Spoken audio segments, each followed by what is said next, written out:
At 7:30 in the morning on the 9th of March, 1945, in the headquarters building at North Field on the island of Guam, Major General Curtis LeMay sat at his desk and signed a single field order.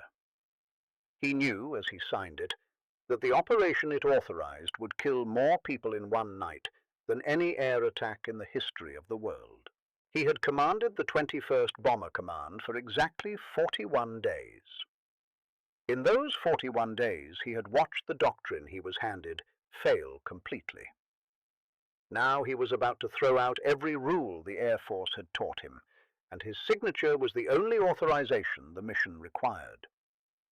On the desk beside the order lay a projection written by his own staff.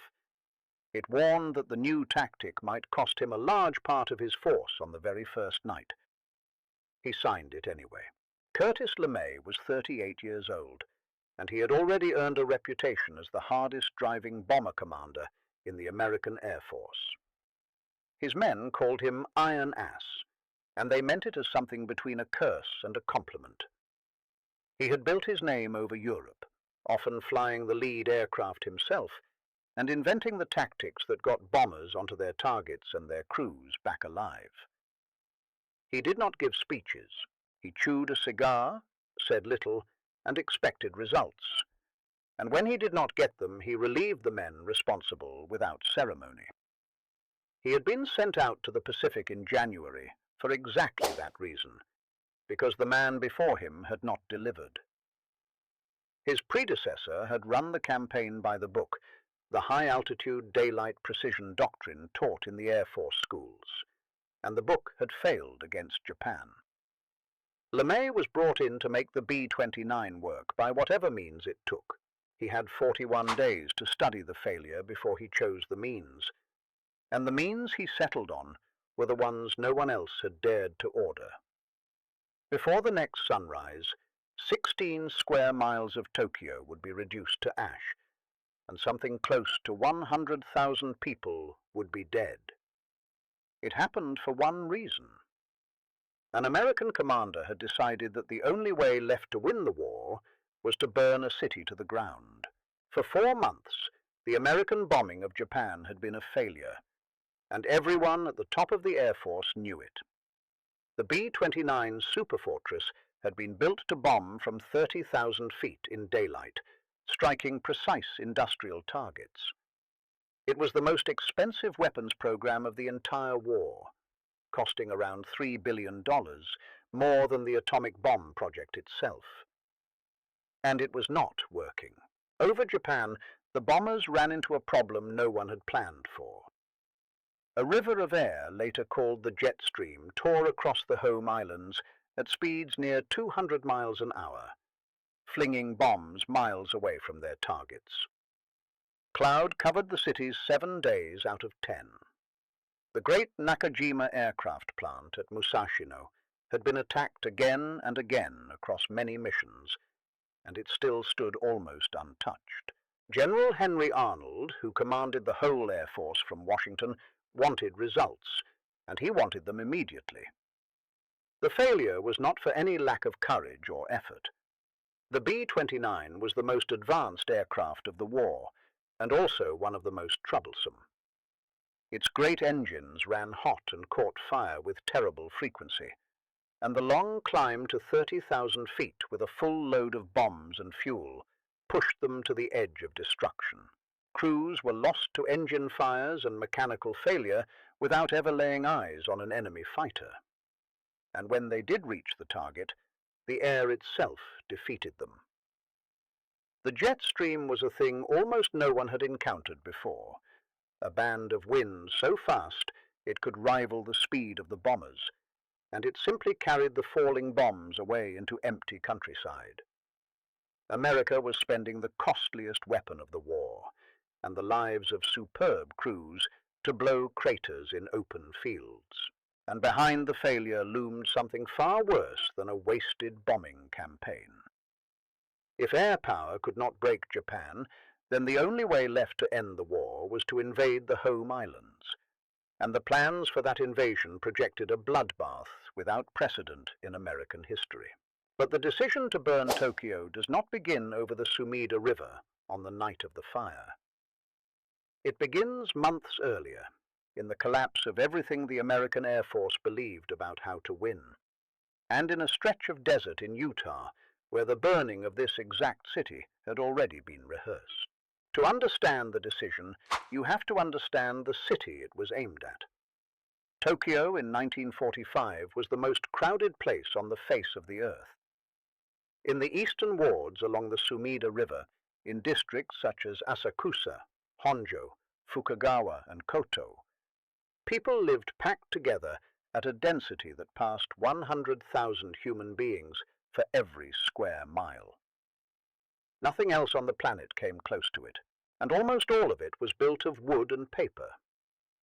These were the old working neighborhoods, two-story wooden houses pressed wall to wall along streets too narrow for a fire engine to turn.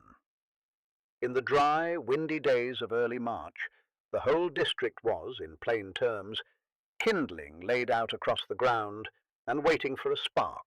The Americans already had good reason to believe it would burn. Late in February, a force of well over 100 bombers had made a daylight attack on Tokyo with incendiaries and had burned out a substantial patch of the city. That had not been the first such test either. Earlier in the month, American bombers had struck the port of Kobe with firebombs, and the results there had encouraged the planners as well. Piece by piece, the Air Force was learning that fire was the key to Japan in a way that high explosive would never be, and that the wooden cities would take the flame and spread it on their own. The choice of exactly where to burn was not left to chance. American analysts had studied Tokyo ward by ward, ranking each district by how readily it would catch and carry fire. They weighed the density of the buildings, the materials they were made of, and how tightly they were packed, and they had even made use of fire risk assessments drawn up by Japanese insurance companies before the war. The eastern wards along the Sumida came out at the top of every list. On paper, they were the most flammable large piece of city anywhere on Earth. It is worth stopping on what that ranking actually meant. The most flammable district in the world was also a place where 750,000 people lived and slept and raised their children. To the planners, it was a fire problem to be solved, ranked and mapped and scored like any other target. To the people who lived there, it was simply home, the most crowded and the most vulnerable home on Earth, and neither they nor the men mapping them from across the ocean yet grasped how completely the two facts would meet on the night of the 10th of March. Tokyo knew fire in its bones. The city had burned once before in the great earthquake of 1923, when firestorms killed tens of thousands of people in a single afternoon. But the defenses built after that catastrophe were built for earthquakes. The evacuation plans pushed people out of their homes and into open ground, into schoolyards and parks and public gardens, away from the buildings that might collapse and crush them. That instinct was about to prove fatal, because the thing coming for the city in 1945 was not an earthquake. It was a fire that would move faster than a human being could run. The parallel to 1923 was closer than anyone wished to think. In that earthquake, the worst killing had not come from collapsing buildings at all. It had come from fire, and above all, from a single monstrous whirlwind of flame that swept across an open ground, where thousands of people had gathered to escape, and killed almost all of them in minutes. The lesson had been there for more than 20 years, written into the city's own memory. Open ground was no protection against a great fire, but the plans still sent people into the open because open ground was the right protection against the danger the plans had been written to fear, which was the falling building and not the bomb. Curtis LeMay looked at the failure of the last 4 months and made a decision that reversed all of it. He would strip the guns off the bombers, every position except the tail, and pull out the gunners and their ammunition to save the weight. He would load each aircraft with 6 tons of incendiary bombs in place of high explosive. He would send the bombers in at night, one at a time instead of in formation, and he would bring them in low, between 5,000 and 9,000 feet, far beneath the altitude the doctrine demanded. Every part of that was heresy. The B-29 had been built to fight high, in daylight, in tight formations that pooled their defensive guns. LeMay was proposing to send it in stripped bare, alone, and low, over the most heavily defended enemy capital on Earth. His own intelligence staff ran the numbers and warned him that the enemy might destroy a large share of his force in a single pass of the war's worst luck. There was a cold logic underneath the apparent madness of it, and LeMay had worked it through carefully. Flying low meant the engines did not have to make the long, punishing climb to 30,000 feet, which saved fuel and spared the machines that had been failing so often. It meant each bomber could carry far more fire and far less gasoline, and the altitude he chose sat in a gap in the enemy's defenses, too high for the light guns to reach well, and too low for the heavy guns set for the daylight raids. The plan looked insane on its surface.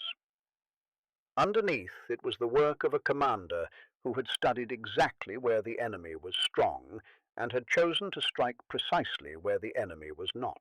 He made the call, and he made it almost entirely on his own authority. He did not ask General Arnold for permission. He briefed one of Arnold's deputies, then sent the plan forward on a day he knew his superiors in Washington would be away. And he admitted later that he had done it partly so the blame would fall on him alone if the raid failed. LeMay could not even fly the mission to share the danger with his crews. He had been briefed on the secret of the atomic bomb, and a man who carried that secret could not be risked over enemy territory. LeMay believed he had no better choice, and the case he was making to himself was a serious one. It begins with the plain fact that precision bombing simply did not work over Japan. 4 months of trying had proven that beyond argument. The wind and the cloud and the sheer distance beat the bomb site on nearly every mission, and the factories the Air Force had crossed the Pacific to destroy were still turning out weapons. Then there was the nature of the target itself, and this is the argument that mattered most. Japanese war industry was not gathered into a handful of great plants that a precise strike could knock out. It was scattered, deliberately and by the thousands, straight into the neighborhoods. Small workshops inside ordinary wooden houses turned out parts and pieces that fed the larger factories, and those workshops sat in the middle of the residential districts. American planners concluded, coldly and not without reason, that the war economy could not be destroyed without burning the district that housed it. The homes and the war machine had become the same target, and behind all of it stood the invasion. If bombing could not force Japan to surrender, then American soldiers would have to land on the home islands in an operation the planners named Downfall. The projections for that invasion were staggering. American casualties were estimated anywhere from 250,000 men to well over 1 million. Japanese dead, soldiers and civilians together would have run into the millions in a nation that was already arming its ordinary people to resist with whatever they could pick up. To LeMay and to Arnold, the fire was not weighed against nothing. It was weighed against that, and against the certainty that the war would grind on and on until something finally broke it. The strategic picture in early 1945 made all of this press even harder on the men who had to decide.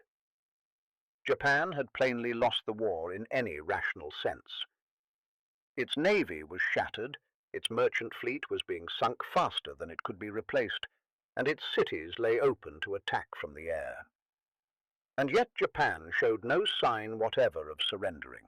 Its soldiers fought to the death on island after island. Its pilots crashed their aircraft into American ships on purpose. and its government spoke of the whole nation dying before it would accept defeat. To the American command, an enemy that would not quit even when beaten was an enemy that would have to be forced to quit, and the only tools that might do the forcing were fire and, though almost no one yet knew it, the bomb. On the far side of the ocean, the men responsible for defending Tokyo had prepared with great care for the wrong war. Japanese air defense was built around the pattern the Americans had shown for 4 months. Attacks at high altitude, in daylight, aimed at industrial targets. The fighters were positioned to climb to great height and meet the bombers in the sun. The heavy anti-aircraft guns were set for 30,000 feet. The defenses for a night attack were almost an afterthought. For the entire region around the capital, the Japanese had roughly 20 night fighters that could operate in darkness, a small force of twin-engine machines held back at a base outside the city. 20 aircraft to defend the largest city in the empire against whatever might come after the sun went down. Those few night fighters were the whole of the capital's after-dark defense in the air, flown by a naval air group from a base on the edge of the Tokyo plain. The guns on the ground were no better matched to what was coming. The heavy anti-aircraft batteries had been sighted and calibrated to reach bombers at 30,000 feet. An aircraft crossing the city at 6,000 or 7,000 feet was in some ways too low for those guns to engage well, and the lighter weapons that could reach that height were far too few to matter against a stream of hundreds of bombers. The defense had been built, gun by gun and fighter by fighter, for an enemy that flew high in the daylight. It had almost nothing to say to an enemy that came in low and in the dark. The general responsible for the ground defense of the capital was Lieutenant General Shizuichi Tanaka, who commanded the Eastern District Army. Tanaka was a professional soldier with decades of service behind him, and he understood better than anyone how thin his resources were. He had firefighters and equipment sized for ordinary fires, water mains that were old and weak, and shelters dug against earthquakes. He had prepared, in short, as well as his means allowed for the threat that had been arriving for 4 months. He had not prepared because he simply could not for the threat that was about to arrive in its place. The Americans, for their part, had done their homework on how to burn Tokyo, and they had done it with a thoroughness that is chilling to look back on. Out in the Utah desert, at a place called Dugway Proving Ground, the Army had built a full replica of a Japanese working-class neighborhood. They brought in set designers from Hollywood to get the details right, using authentic construction, wooden frames and tile roofs and thin paper walls. Then they burned it down, again and again, testing which bombs and which patterns and which altitudes would make it burn best. They did not do it once. They burned the replica down and rebuilt it and burned it again, over and over, across months of trials, refining the mixture and the fusing and the way the bomblets scattered until they had something that would set a Japanese neighborhood alight with near certainty. It was, in effect, a laboratory for the destruction of a city, run in the American desert 2 years before the real city was ever touched. By the time the order came for the actual raid, the Americans knew, with the confidence of repeated experiment, more or less exactly how Tokyo would burn. The weapon that came out of those tests was the M69, a small incendiary bomblet filled with napalm and dropped in clusters that scattered dozens of them across a neighborhood at once. Each little bomb punched through a roof, ignited on the floor below, and threw out a spray of burning jelly that stuck to whatever it touched and could not be beaten out. 500,000 of them were loaded into the bombers for the night of the 9th of March. When the crews filed into the briefing rooms on Guam and Saipan and Tinian that afternoon, and the maps were finally uncovered, many of them could not believe what they were hearing. They were used to flying at 30,000 feet in daylight, in formations that pooled the fire of hundreds of guns. Now they were being told to go in at night, alone, at 5,000 to 9,000 feet over the enemy capital, with their guns and their gunners stripped out to make room for more firebombs. One after another, the obvious fear went around the rooms. Without the guns and without the formation, what was to stop the Japanese night fighters from picking them off one by one in the dark? The answer they were given was simple, and as it turned out, it was correct. Japanese night fighter strength was tiny, and their low-altitude anti-aircraft fire was far weaker than the guns set for high altitude. Speed and darkness and surprise would be the bombers' armor now, in place of the guns that had been thrown away. The men did not have to like it. They only had to fly it. The plan called for a handful of Pathfinder aircraft to fly in first and mark the target. They would lay their firebombs in a giant flaming X across the eastern wards, and the main force coming in behind them would simply aim at the burning cross and the fires it started. The commander who would lead the mission over the target was Brigadier General Thomas Power, since LeMay himself was grounded on Guam, and the whole design depended on the low, individual night approach that the doctrine had always forbidden. Late in the afternoon of the 9th, the bombers began to roll. They lifted off from the captured islands of Guam, Saipan, and Tinian, more than 300 of them from 3 separate wings, each one heavy with 6 tons of fire and the fuel for a round trip of some 3,000 miles. They did not gather into formation over the ocean as they always had before.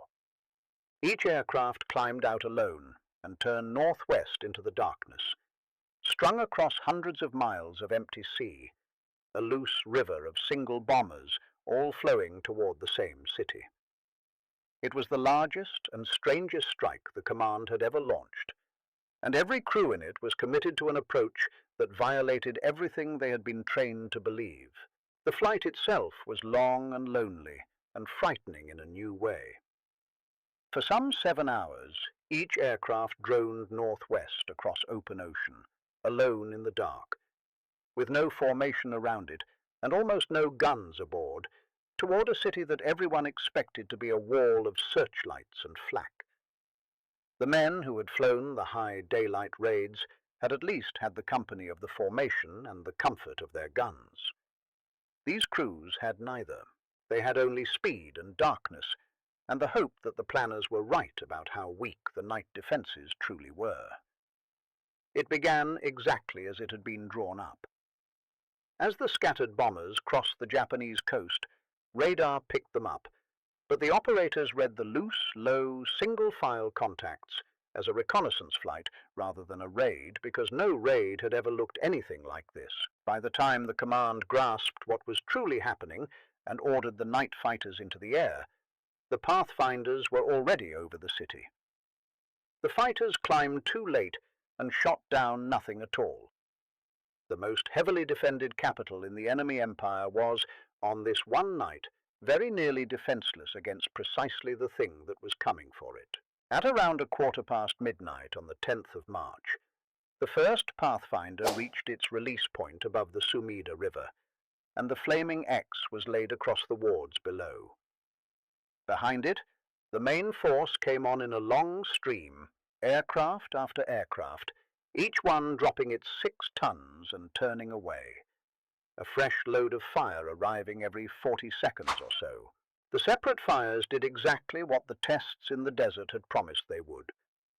They caught, they spread, they reached toward one another, and they began to merge. And then the wind that the forecasters had counted on took hold. A hard, dry wind was blowing across the city that night, and it drove the flames from block to block, far faster than anyone on the ground could react. The bombers, coming in behind the first waves, flew straight into what the fire was making. The rising heat threw up columns of superheated air thousands of feet into the night sky, and the aircraft passing overhead were tossed and lifted by the updrafts, thrown against their harnesses, some of them shoved hundreds of feet higher in an instant. The smell of burning wood reached the crews inside their sealed cabins, high above the city. They were flying over the largest fire that human beings had ever deliberately made, and they could feel it come up through the controls. Within an hour, the scattered fires had joined into a single burning mass, and that mass began to generate its own weather. The heat sucked air in along the ground and hurled it upward, and the inrushing wind fed the flames and drove the gusts at street level past 50 and then 60 miles an hour. This was no longer a large fire. It was a firestorm, a self-feeding wall of flame miles across, and once it closed upon itself, there was nothing any firefighter alive could have done to halt it. That is where the first half of this story ends, with the most crowded city on Earth beginning to burn as one. It took 8 hours to get every name and number in this story right, because this is the deadliest night of aerial warfare that has ever happened, and it deserves to be told with the facts straight and nothing invented. If this is the history you want more of, hit like. One like. Nothing more. Thank you. The people of the eastern wards did almost exactly what they had been trained to do, and it killed them. The evacuation plans, written for earthquakes, told them to leave their wooden houses and gather in the open, in schoolyards and parks and public gardens, where no falling building could reach them. So they went. Thousands of families walked out of their homes and into the assembly points, and waited there in the open ground as the whole sky turned orange above them. But the danger that night was not a collapsing building. It was the fire itself, and the fire came into those open spaces and did not stop at their edges. The heat arrived before the flames did, a radiant pressure that made the air unbreathable and the ground too hot to stand on. The streets that led away had already become corridors of fire. In the parks and the schoolyards where families had gathered for their safety, there was suddenly nowhere left to run, and many died where they stood, in the very ground the plan had promised would protect them. The scale of it at individual places is almost beyond belief. At one public garden in the eastern wards, thousands of people had crowded in among the paths and around the ornamental pond, trusting that the open space and the water would save them. The fire reached the garden and did not spare it, and the pond itself is said to have boiled. At a primary school where some 2,000 people had gathered in the courtyard, following the evacuation plan to the letter, the fire took nearly all of them, though no building there had fallen. The safe places, chosen with such care by a city that remembered its last great fire, filled instead with the dead. The heat at the center of the firestorm reached levels that are hard to put into ordinary words. Temperatures at street level climbed toward 1,800 degrees, hot enough that the asphalt of the roads softened and then caught, hot enough that in the strongest concrete buildings the window glass ran down the walls in streams. Survivors who lived through it described a wind of fire, a roaring gale pulled inward by the flames, strong enough to knock people from their feet and drag loose objects into the blaze. This was not a fire that could be escaped by ordinary means. It had made its own hurricane, and it was pulling the district into itself. Others ran for the water. They crowded onto the bridges over the Sumida and down its banks and into the canals that laced the district, trying to escape the unbearable heat. In some places, the press of bodies was so great that people drowned in shallow water, and in the narrowest canals the water grew scalding as the fire closed around it. One bridge over the river, packed with people fleeing in both directions at once, became a place of mass death. By the time the night was over, the river and the canals had become part of the city's grief rather than its refuge. At his headquarters at Ichigaya, 2 miles west of the burning, General Tanaka received the reports as they came in, and they grew worse by the hour. His firefighters were being overwhelmed and then simply swallowed. The telephone lines into the eastern wards burned through, so that whole districts fell silent all at once. The water pressure in the mains dropped toward zero as the pipes were severed in hundreds of places. Somewhere in the reporting, a word appeared that the Japanese used for what they were seeing, a term that meant a whirlwind of fire. Tanaka telephoned the residence of the Prime Minister, Kuniaki Koiso, and told him the truth in a handful of words. The eastern wards were burning, the fire could not be contained, and the dead were already beyond any hope of counting. There was nothing left to be done. The general who commanded the defense of the capital could only stand at his window and watch the eastern sky glow and smell the smoke through the closed glass. Tanaka was trying to command a battle he could not see. The reports that reached him were fragments, carried by runners on bicycles once the telephones failed, and many of those runners never arrived. He ordered firefighting equipment shifted from the western wards toward the fire, and only a fraction of the orders got through, because the network that would have carried them was already burning.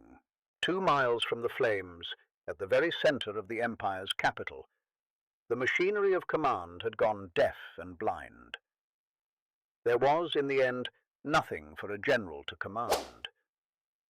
The fire was answering to no one. The air defense fared no better than the fire brigades.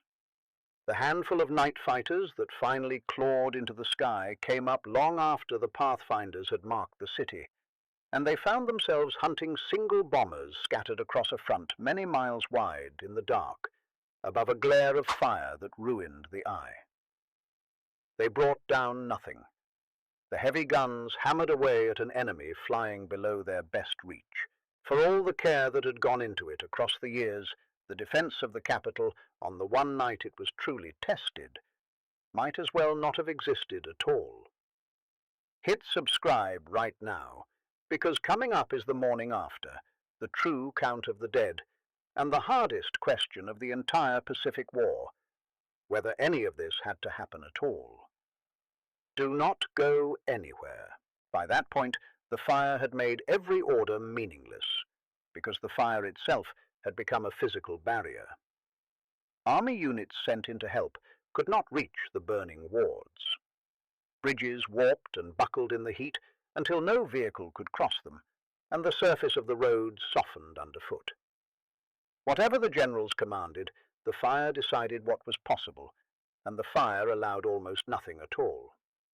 Above the city, the bombers kept coming until nearly 3:30 in the morning, more than 3 hours of fire falling onto the same clustered wards. The last crews no longer needed the Pathfinder's marker to find the target.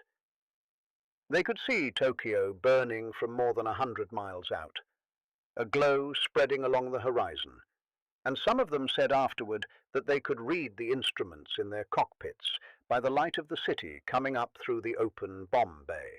And then the disaster LeMay had feared for his own men did not come. He had been told he might lose a great part of his force in one night. He lost 14 bombers out of more than 300, a small fraction of the grim projection on his desk. The tactic that had broken every rule in the book had worked, in the brutal and narrow sense that it destroyed the target and brought very nearly all of the crews safely home. By the middle of the next day, the photographs were on LeMay's desk on Guam. Reconnaissance aircraft had flown over the city and brought back images of the burn, mile after mile of grey ash, where the great wooden wards had stood the morning before. LeMay studied them, and his response was not doubt. It was to order the operation repeated. From Washington, General Arnold sent a message of congratulation, telling LeMay that the raid showed his crews had the guts for anything. Both men regarded the night as a complete success, because by the only measure they had been given, the destruction of the enemy's capacity to make war, it was won. When dawn broke on the 10th of March, 16 square miles of the city had ceased to exist. where the densest neighborhoods on Earth had stood the evening before, there were now corridors of ash and the blackened frames of the few concrete buildings that had survived. The final counts, put together in the months and years afterward, are almost impossible to hold in the mind. Somewhere around 100,000 people were dead. More than 1 million had been left with no home at all. Close to 1/4 of the entire city had burned away in a single night. The numbers that were eventually assembled only sharpened the horror rather than soften it. More than 250,000 buildings were gone. 1/4 of all the housing in the city had been destroyed in a matter of hours. Rescue workers pulled tens of thousands of bodies from the ash and the canals in the days that followed. The official American survey later put the dead near 90,000 and the injured at some 40,000. Many who studied it believed the true toll ran well past 100,000. No one will ever have an exact count, because the fire had destroyed the very means of counting. The Japanese government did not tell its own people what had truly happened. The official announcement said only that American bombers had made a scattered raid on the capital and had been driven off, with 15 of them shot down. It said nothing of the 16 square miles that were gone, and it said nothing of the dead. The people of Japan were told that their capital had been defended. The real accounting was locked away inside classified reports that the public would not see for years. In the burned wards themselves there was, for a time, only silence. Where the most crowded streets on Earth had roared with life the day before, there was ash to the horizon, the stumps of telegraph poles, and the odd concrete shells standing alone. Survivors moved through it searching for their families among the dead, and the living carried what few things had come through the fire: a bent pair of eyeglasses, a scorched pot, a single photograph. The eastern wards, which had held more people in each square mile than anywhere on the planet, had in one night been emptied of almost everything that had made them a place where people lived. For the Americans, the raid was not an ending, but a template. LeMay studied the photographs and the loss rate and ordered the same thing done again and again. In the days that immediately followed, the fire came to Nagoya, to Osaka, and to Kobe. Over the months that followed, it came to 67 Japanese cities in all. By the end of the war, something like 40% of the built-up area of urban Japan had been burned out. Tokyo was only the first of them, and it remained the worst single night of the entire campaign. The men who flew it carried it home in their aircraft in the most literal way. Crews reported the smell of burning wood and worse drawn up into the bomb bays as they passed through the smoke, a stench that clung to the airplanes after they had landed. Some of the men were sick in their cockpits. They had done what they were ordered to do, and done it well, and many of them understood even then that they had taken part in something that would never quite let them go. Whatever the strategists concluded on paper, the men who had actually been over the fire knew what they had seen. The fire did not win the war by itself, and it is worth being clear about that. Over the next 5 months, the incendiary campaign burned the heart out of urban Japan. The naval blockade slowly choked the islands off from the food and oil they needed to live. And in August, 2 atomic bombs and the sudden entry of the Soviet Union into the war arrived almost together. It was the weight of all of it at once that finally forced the surrender.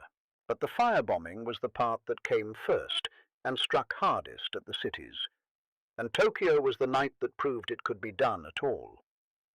This is the point where the hardest question has to be faced honestly, because people have argued over it ever since that night. Was it necessary? The men who ordered it believed, for real and serious reasons, that it was. Their argument ran roughly like this. Precision bombing had been given 4 full months and had failed, and the war could not be allowed to drag on for years while Japan went on producing weapons and killing Allied soldiers and prisoners by the day. Japan's war production was woven directly into the wooden neighborhoods, so that the industry could not be reached without those neighborhoods burning along with it, and the only alternative anyone at the top could see to breaking Japan from the air was to break it by invasion instead. That invasion, Operation Downfall, was expected to be the bloodiest undertaking in the history of the American military. The estimates of American casualties ran from perhaps 250,000 men up to more than 1 million. Japanese losses, military and civilian alike, would have reached into the millions, in a country that was already training every civilian it had to resist to the very end with sharpened bamboo, if nothing else remained. Weighed against that, the men who made the decision concluded that burning the cities, as terrible as it plainly was, would end the war sooner and at a smaller total cost in human life than a landing on the home islands ever could. And months later, the war did in fact end without that invasion ever having to be launched. And by their own measure, the fire did the work it was meant to do. The raids gutted Japanese production, drove the workers of the war factories from their homes, and threw the country's whole war economy into chaos in a way that 4 months of precision bombing never had. The advocates of air power had spent $3 billion and a great many lives to prove that bombers could be decisive, and in the burning of the Japanese cities they believed they finally had their proof. Whether that proof was worth its price is exactly the question that has never been settled. That is not the only way to see it, though, and honesty requires setting down the other side with equal clarity. What happened at Tokyo was the deliberate burning to death of about 100,000 people, the overwhelming majority of them civilians, with women and children and the old among the dead. Some historians argue that the deeper motive was to prove that the enormously expensive B-29 and the independent Air Force behind it could win a war largely on their own. Others argue that Japan was already being slowly strangled by the naval blockade and stood closer to collapse than the firebombing's defenders like to admit. Even the man who gave the order understood exactly how it looked. Curtis LeMay said plainly, years afterward, that if the United States had lost the war, he fully expected he would have been prosecuted as a war criminal. He believed the cause was just and the necessity real, and at the same time he never once pretended the act was anything softer than what it was. He described what the fire had done to the people of Tokyo in words as blunt as the bombs themselves, saying that they had been scorched and boiled and baked to death. The debate has never gone quiet. The firebombing of Tokyo is set alongside the burning of Dresden in Germany a few weeks earlier as one of the events that made people ask, then and ever since, whether the deliberate burning of enemy cities could be justified at all. It was never charged as a crime after the war, because the victors do not indict themselves, and LeMay understood that as well as anyone. The uncomfortable truth is that the very same act is remembered as necessary, in large part because the side that ordered it won. Had it lost, the histories would read very differently, and the men who planned the fire grasped that more clearly than many of their later critics do. LeMay himself never wavered. He went on to build and command the force of nuclear bombers that stood ready through the Cold War. And to the end of his life, he defended what he had done over Japan as the grim arithmetic of a soldier's trade. Killing the enemy had not troubled him, he once said, because to let it trouble you was to be of no use as a soldier, and all war, in his view, was immoral to begin with. It is a hard creed, and in its way an honest one, and it belongs in the record beside the ashes. The man who burned the cities did not hide from what he had done. He simply believed the alternative would have been worse, and he said so until the day he died. So the question does not resolve into a clean and comfortable answer, and this channel is not going to pretend that it does. What can be said is this. The men who made the decision were not monsters reveling in slaughter. They were commanders trying to end the deadliest war in human history at the lowest total cost in lives they could find. And they were convinced, on real and weighty evidence, that every alternative in front of them was worse. The fire over Tokyo was a horror. It may also have been the horror that prevented a far greater one. Both of those things can be true at the same time, and the honest verdict is that they very probably are. Here is how it unfolded in order. August 1943, in the Utah desert. The Army builds and repeatedly burns a full replica of a Japanese neighborhood to perfect the coming incendiary attack. January 1945. Curtis LeMay takes command and watches 4 months of precision bombing fail over Japan.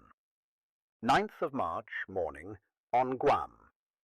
LeMay signs the field order for a low-altitude night incendiary raid on Tokyo. 10th of March, after midnight. The Pathfinders mark the flaming X, and a firestorm consumes the eastern wards of the city. Dawn, 10th of March. 16 square miles are gone, and roughly 100,000 people are dead. The months that follow. 67 Japanese cities burn, and in August, the war ends without the invasion ever being launched. The factors that made that night what it became are worth naming plainly. The first factor was the decision.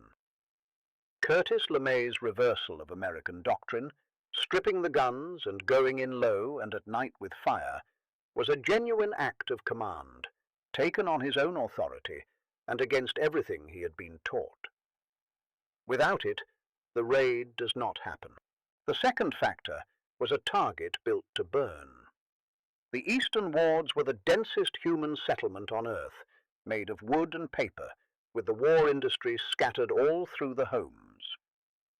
No city was ever more perfectly suited to destruction by fire, and the American planners knew it. The third factor was a defense made for the wrong war. Japan had prepared rationally and thoroughly for high-altitude daylight precision raids, and it had almost nothing ready for a low attack in the dark. The defense was excellent, and it answered a question the Americans had stopped asking. The fourth factor was the invasion it was meant to prevent. The fire cannot be understood apart from the alternative that hung over every commander who ordered it, the landing on the home islands that promised to kill many times more people than the flames ever did. Strip away the maps and the casualty counts, and the burning of Tokyo comes down to a single reversal worth stating plainly. The enemy had built a careful, rational, complete defense against the war it expected. Then, in one night, the Americans changed the war. The daylight precision battle of the previous 4 months was the one Japan was ready to fight, and after midnight on the 10th of March, every part of that defense was left answering a question no one was asking anymore. And there is a smaller and crueler reversal folded inside the first. The places the city had set aside as safe, the open grounds where the people were sent to escape a collapsing city, were the very places where the greatest numbers of them died. The plan built to save lives delivered them into the fire. General Tanaka lived to see the war end. In its final days, he helped put down an attempt by a group of army officers to seize the palace and stop the emperor's surrender broadcast, standing against the revolt in order to let the war finally close. And then, only days after the surrender, having commanded the defense of a capital that had burned to ash under his watch, he took his own life. He left behind letters that dealt only with personal matters, and none that explained the choice. And those who knew him understood it as a soldier's accounting for what had happened on the ground he was charged to protect. There is something worth pausing on in the manner of his end. On the night before the surrender broadcast, a band of fanatical officers tried to seize the palace and keep the war going. It was Tanaka who went in person into the palace grounds, faced them down, and ordered them to stand down. Because of that, the Emperor's decision to end the war was carried out as planned. He spent nearly the last act of his life stopping men who wanted to prolong the fighting. And then, the accounting done and the war over, he chose not to survive it. He was buried under a plain marker that gives only his name, his rank, and the dates of his life. In Sumida Ward today, there stands a memorial hall. It was built first for the dead of the 1923 earthquake, and after the war it was given a second and heavier duty to hold the ashes of the unidentified dead of the fire. Inside, the remains of the two disasters can no longer be told apart. The ash of the earthquake and the ash of the firebombing mingled together beyond separating, and the hall simply holds them and records what happened without assigning blame to anyone. On its wall, an inscription gives only the date and the number of the dead. It does not justify the raid, and it does not condemn it. It states what was done, and it leaves the judgment to the living. For a long time, the wider world barely remembered it. The atomic bombs of Hiroshima and Nagasaki became the images of Japan's agony, and the night that killed as many people as either of them slipped toward the edge of memory, even in Japan. It was the survivors themselves who kept it alive. They gathered the diaries and the photographs and the small objects that were left behind, and some of them built their own museums to hold the memory when the state would not. They insisted that a raid which killed 100,000 people in a few hours not be allowed to vanish, simply because it had been done with ordinary fire, rather than a single terrible bomb. To this day, the 10th of March is marked quietly in Tokyo each year, an anniversary for the deadliest night the air war ever produced. Subscribe to this channel and turn on notifications, because every week we tell you how America actually won its war, the hard decisions and the terrible ones included, without flattering the past and without flinching from it either. Hit subscribe, then like, and tell us in the comments where you come down on the hardest question of the Pacific War. We will see you in the next one.